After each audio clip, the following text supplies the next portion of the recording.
Yesu ashimwe. Ndabasubije mu izina rya Yesu w'i Nazareti. Amahoro ya Yesu abane namwe. Gahunda y'amasengesho irakomeje. Reka dusome ijambo ry'Imana riri mu Befeso, igice ni cya 5. Turasoma umurongo wa 10 n'uwa 12 ndetse dusome n'uwa 14. Haranditse ngo mushakashake uko mwamenya ibyo umwami ashima, ntimukifatanye n'imirimo yaba umwijima itagira umumaro, ahubwo muyihane, kuko ibikorwa nabo rwihishwa biteye isoni no kubivuga. 14. Nicyo gituma bivuga ngo usinziriye we, kanguka uzuke, Kristo abone uko akumurikira. Amen. Iri ni ijambo ry'Imana ndi kugira ngo dusengeremo mu masaha nk'aya, kuba dufatanyije gahunda y'amasengesho. Aleluya. Paulo yandikira Abefeso,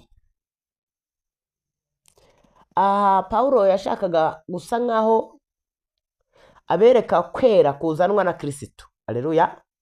Uburyo bakwiriye gutandukana n'abapagani bakagira kwera, kandi uko kwera ntabwo kuva ku mwana w'umuntu, ni ukwera kuva kuri Kristo. Aleluya.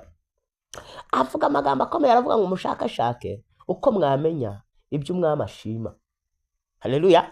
Ntabwo ibintu byose ari ibyo umwami ashima. Niba wowe uri umwana w'umuntu ugira ibyo utoranya, urumva Imana ari ibyo atoranya. Mushakashake uko mwamenya. Kumenya kuki yavuze ijambo kumenya ibyo umwami ashima. Iyo usenga uba uri muhendahenda umwuka w'Imana ngo abashe kukumurikira, abashe kukumenyesha ko wamenya ahari ibyo umwami ashima.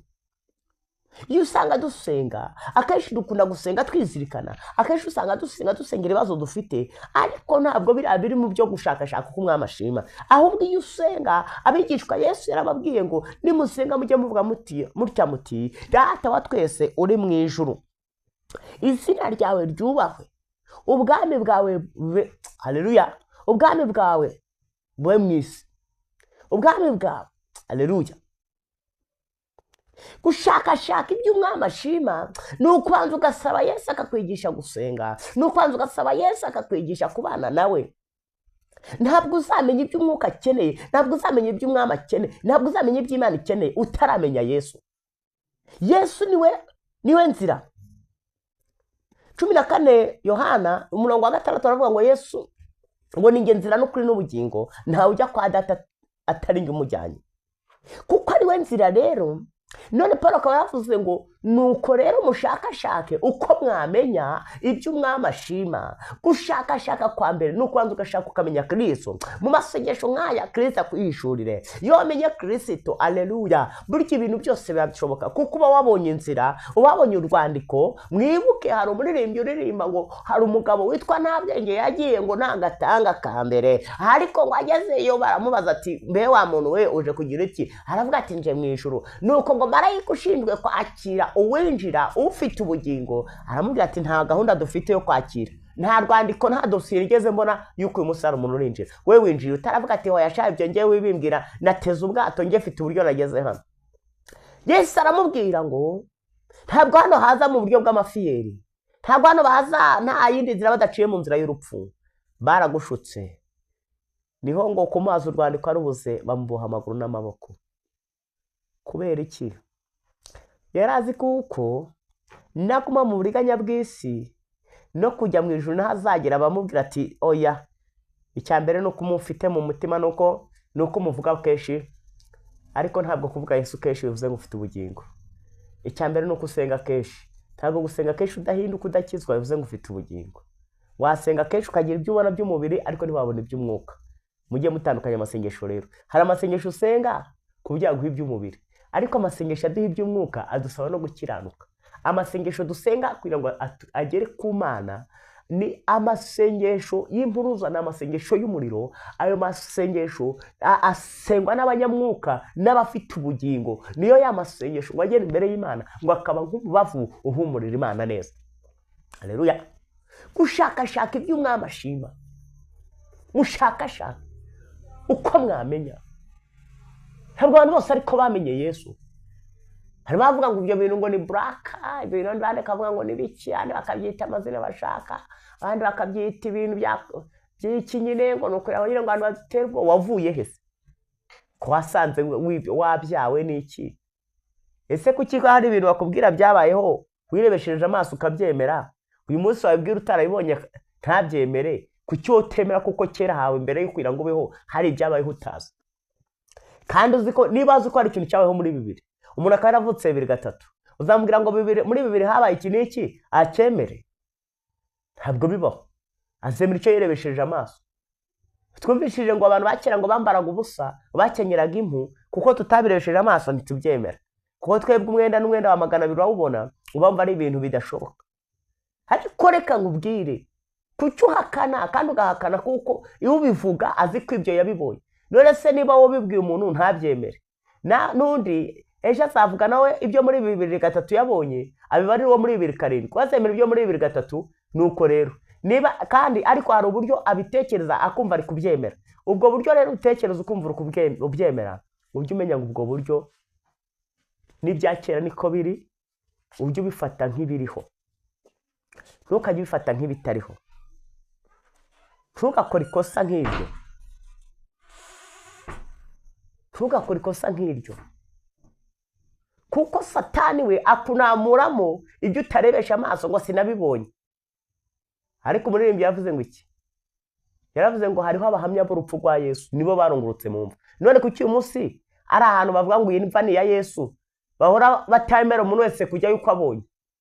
Kandi aho hantu koko Bibiliya ikahemeza tugasanga biri guhamanya nibyo bavuga. None se urya gusiganira ibintu bya Yesu, ujya gutera bimwe ibintu byawe arazagute? Niba utabishaka bireke, ibyo bifite ba nyirabyo, ufite aho uzajya, ufite aho uzabarizwa. Icyo gihe cyakora no kuzajya uvuga ngo iyo menya, iyo menya, iyo menya, iyo menya. Imana ikugirire neza. Pawulo arandika aravuga ngo aleluya, mushakashaka uko mwamenya ibyo umwami ashima, nimukifatanye n'imirimo yabo umwijima itagira umumaro. Mirimo yabo umwijima babwira ngo izanze kujya amavuga ngo ibyo muvuga ukabasha maze ikibazo. Buriya rero hari igihe ugira ngo wateye imbere ariko warateye inyuma. Bibiliya ivuga kuko hari igihe itesha ubwenge bw'abana b'abantu agaciro, igahindura bita abanyabwenge, ibwenge bwabo ikabuhindura ubusa. Niho wabyumva nyine.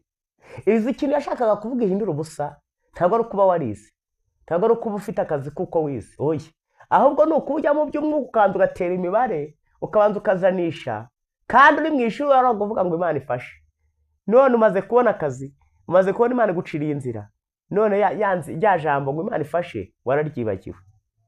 Ese kiriya gihe kutigwanagaho ngo uvuge ngo imbaraga zanjye zirihagije, ubwenge bwanjye burihagije, kuki wahoraga wambaza iryo zina kandi uvuga ko utarizi, kandi uvuga ko ibyo ngibyo ari ibintu bya puraka?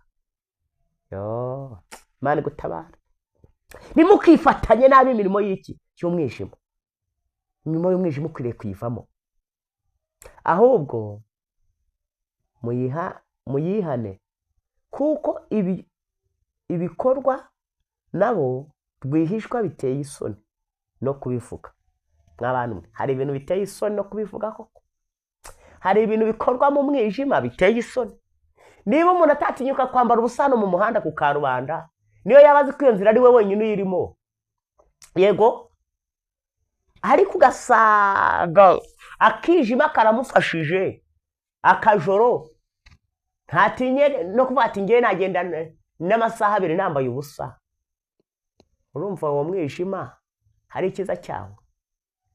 Niba hari umuntu utatinyuka kukugambanira ku manywa kuko azi ko maso wamubona, nijoro akaba yakugambanira ari umuturanyi cyangwa ari umuvandimwe, urumva imirimo yo mu mwijima uyikwiriye. Ariko ageze hepfo avuza amagambo nkunze, avuza amagambo mpaye agaciro, avuga amagambo numvise ankoze ku mutima. Aravuga ngo nicyo gituma bivugwa ngo usinziriye we kanguka uzuke. Ongera ukanguke, ongera uzuke, Kristo yongera kumurikira. uri mu mwijima, uri mu icuraburindi, wowe uragenda ariko utazi yuya, ariko umwijima urakugose, umwijima ukugose impande n'impande, umwijima urakuzengurutse. Niba usinziriye, ndagira ngo mwingingire Yesu, ndagira ngo twinginge Yesu yongera kuzure. Warapfuye. Iyo umuntu amaze gupfa, burya umuntu abanza gupfa ibitekerezo, cyangwa abanza gupfa amaso y'umwuka, agasigara amaso y'ibirorirori, akajya areba aya maso akajyamo akanyarira jisho, akaba yayoba inzira, akaba yagwa munsi y'umuhanda, ngo ndacyareba, ngo ndacyafite amaso areba, ngo Yesu ngo aracyari muri njye. Wararangiye, wahumye amaso ariko ntabyo uzi. Amaso yawe yaragiye ariko ntabwo ubirebesha amaso, ariko ijambo ryavuze ngo yewe usinziriye kanguka uzuke. Kristo abona uko akumurikira. Hari abantu Yesu akeneye kumurikira amasengesho nk'aya, hari abantu Yesu akeneye kongera gucanira itara, hari abantu Yesu ari kubona kuko itara ryabo ryazimye, ariko akaba akeneye kongera kubacanira itara. Nawe niba urimo, Imana ishimwe. Nawe niba urimo, Kristo akeneye kugira ngo yongere acanire itara. Reka dufatanye gusenga, reka dufatanye kwinginga Imana. Uve mu mirimo w'umwijima, uve mu mwijima y'abisi, uve mu mwijima y'akarande, uve mu mwijima y'abacwezi, uve mu mwijima wose wakuziritse, uve mu mwijima wose wagiye ukuhambira. Umwijima urimo niwe uwuzi, umwijima niwe uwuzi. Bibiliya avuga ngo aleluya, data wa twese, aleluya. Imana ivugana natwe mu ijambo ikavuga ngo aleluya, ukora ibibi ntiyifuza kujya mu mucyo, ahubwo yifuza kujya mu mwijima kugira ngo ibyo akora bitagaragara, ariko ukora ibyiza ajya mu mucyo kugira ngo ibyo akora bigaragarire benshi. Niba ukora ibyiza ubishyire mu mucyo, niba ukora ibibi byihane, Imana igushyire mu byiza mu izina rya Yesu Kristo. Haleluya. Mana data wa twese, Mana igira neza, Mana yera gikiranuka, Mana yuzuye ubuntu n'ibambe, Mana yuzuye gukomera, Mana yuzuye kunesha.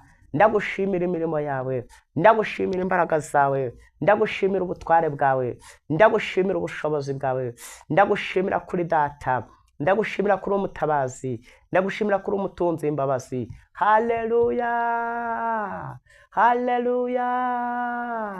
Ndagushimira uburyo dukiza, ndagushimira uburyo turwanirira, ndagushimira uburyo uca inzira. Haleluya. Ndagushimira uburyo uca imbaraga z'umwijima n'abacwezi n'abarozi, ndagushimira uburyo ukubita hasi. Ndakwingize data wa twese, nuko uruduye gushakashaka iby'umwami ashima, ibyo ushima ntabwo twe twabimenya. Mu izina rya Yesu, umuririmbyi yaravuze ngo ntabwo nashobora rwose gutunganya ingeso, yabigerageje, ntabwo iyo bigerageje birananira. Data ndasenze, data ndaguhamagaye, data ndakuraritse. Rambura ukuboko kwawe, rambura ikiganza cyawe mu izina rya Yesu Kristo. Uri Imana urashoboye, uri Imana urashoboye, uri Imana urahambaye, uri Imana ufite imbaraga, uri Imana ifite ubutware, uri Imana izi kurinda, uri Imana izi kurwana, uri Imana izi gutesha agaciro, uri Imana izi gusenya. Ndakubita hasi umuzimu wese, ndakubita hasi inyamingi zose, ndakubita hasi abacwezi, ndakubita hasi amarozi, ndakubita hasi amahembe, ndakubita hasi imbaraga zakunanije, ndakubita hasi imbaraga zaguciye intege. Mu izina rya Yesu, mu izina rya Yesu, mu izina rya Yesu, mu izina rya Yesu, mu izina rya Yesu, mu izina rya Yesu. Nesheje agaciro imbaraga, nesheje agaciro abacwezi, nesheje agaciro abarozi, nesheje agaciro nyabingi, nesheje agaciro imbaraga, nesheje agaciro umwuka wose, gukora kose, kwiyoberanya kose, kwishushanya kose, imbaraga z'umwijima, imbaraga z'abacwezi, imbaraga z'amarozi, imbaraga z'amahembe, imbaraga z'abarozi. Mu izina rya Yesu, mu izina rya Yesu, mu izina rya Yesu. Ndakubita imbaraga zose, ndakubita urwangaro n'ububi, ndakubita ibibi byose, ibyakugizeho imbata, ibyakwiyoberanyijeho, ibyaguhinduye karande, byaguhinduye imbata y'ikibi, byaguhinduye imbata y'icyaha. Ndabitesha agaciro. Uyu munsi ugira umugisha, uyu munsi akazi urakora kakubera umugisha. Ndagusengeye, mwatuye mu maraso ya Yesu, mwatuye mu mbaraga n'ubutware n'ubushobozi. Urakoze Yesu. Ngaho ukize ubugingo bw'umuntu wese, umutabare kandi umutarure, twize imbaraga n'ubutware n'ubushobozi.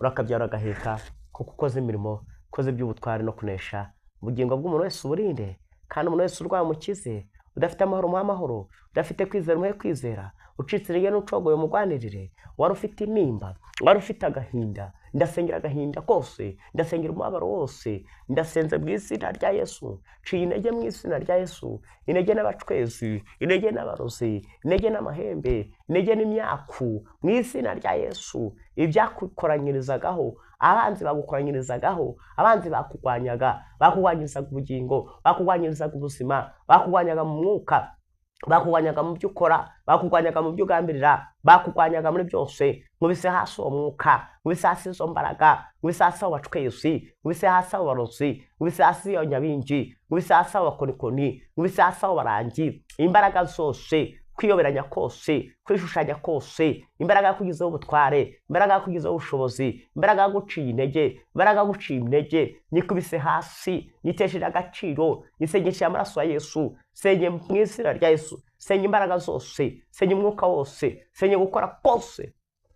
Urakoze Yesu, urakoze Yesu. Aya masengesho azakize benshi, aya masengesho azahanga muri ibyifuzo byananiranye, yasenze amasengesho azanga muri ibyifuzo byananiranye, azakubite hasi imbaraga zose, kandi uzakangura abari basinziriye. Urakoze kuri Imana, urakoze kumvise gusenga k'umuntu wese, none n'iteka ryose Yesu, amen. Yesu abamugisha mwebwe dukomeje kubana, yo mukomeza gusharinga, kandi aya masengesho n'ukuri nitujya dusenga amasengesho yarayifu, mujye mutumiramo inshuti zanyu kugira ngo tubane amasengesho, dusenge, dukomeze kubohoza mu izina rya Yesu, amen.